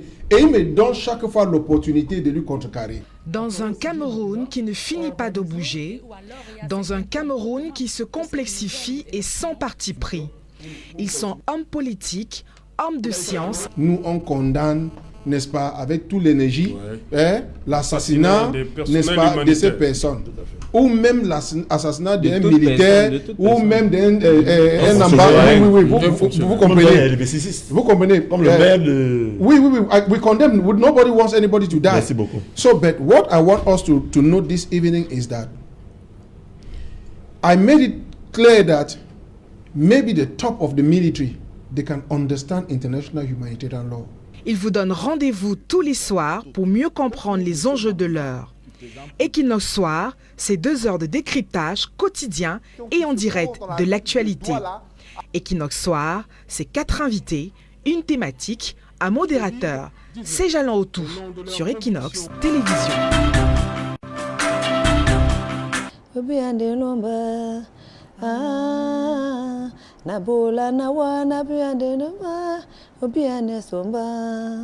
Est-ce que vous admettez que ce sont des pratiques qui ne sont pas encore comprises, acceptées chez nous? Et pourquoi il ne seraient pas compris chez nous? Chez nous, chez qui? C'est chez moi aussi.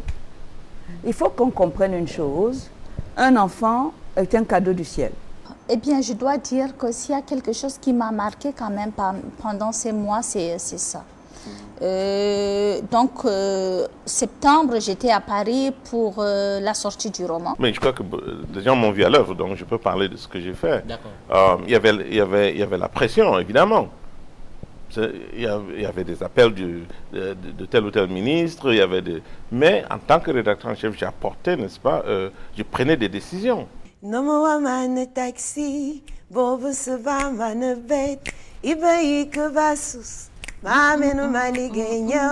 Que représente la musique pour vous?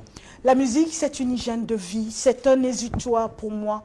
C'est des choses que j'exprime à travers le chant, des messages que je laisse quand on est aguerri ou quand on est interpellé comme Marlise. Non, ça ne m'intéresse pas parce que vous avez vos techniciens qui sont allés à l'école de droit d'auteur, je ne sais pas où il y a cette école, que vous invitez de temps en temps. Invitez-les, viens parler de droit d'auteur. Moi, je ne sais pas ce que c'est que le droit d'auteur. Madingwa, Madingwa, comme une vision de rêve, dans ma vie tu es apparu, mon cœur a tressailli d'émotion.